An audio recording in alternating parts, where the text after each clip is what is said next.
এখন থেকে আমার ছেলেটা বাড়ি থেকে যাওয়ার মধ্যে 8 মাস হলো, ঠিক আছে। 8 মাস হলো।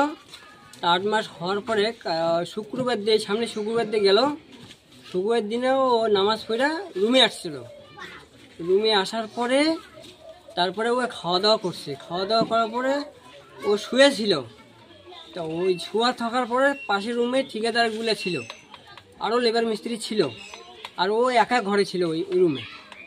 তারপরে ওই সামনে একটা জিসিবি মালিক কী করছে, ওই মাটি সামান করতেছিল জিসিবি দিয়া। তা সামান করার পরে ওই জিসিবির যে মাথাটা ছিল ওইটা ওয়ালে লেগে গেছে। ওয়ালে লাগার পরে ওয়ালটা ভেঙে সম্পূর্ণটা ওর গায়ে পড়ছে। গায়ে পড়ার পরে যে এখানকার সব ভেঙে গেছে, পা ভাঙছে, তারপর পেটটা চাপা খাইছে। হ্যাঁ, তারপরে তো আমি এগুলো কিছু তো জানতাম না। তা এটা হয়েছিল শুক্রবার। আর সকালবেলা, শনিবার সকালবেলা না, রাত্রি 10টা সাড়ে 10টার সময় আমাকে ফোন করছিল ওখান থেকে, ওই ছেলেটার আধার কার্ডের ছবিটা দাও তো। তা আমি বলছি ঠিক আছে। তারপর ছবিটা বাইর করলাম, বাইর করে মোবাইলে ছবিটা দিলাম।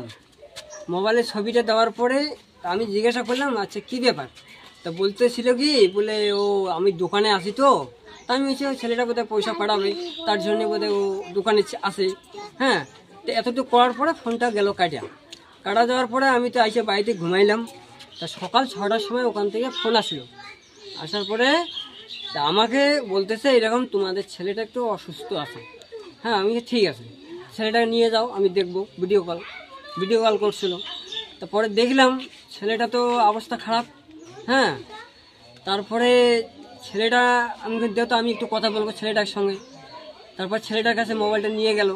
তা ছেলেটা বলতেছি কি, বাবা আমি বাঁচবো না। এই কথা কর সঙ্গে সঙ্গে বাঁচবো।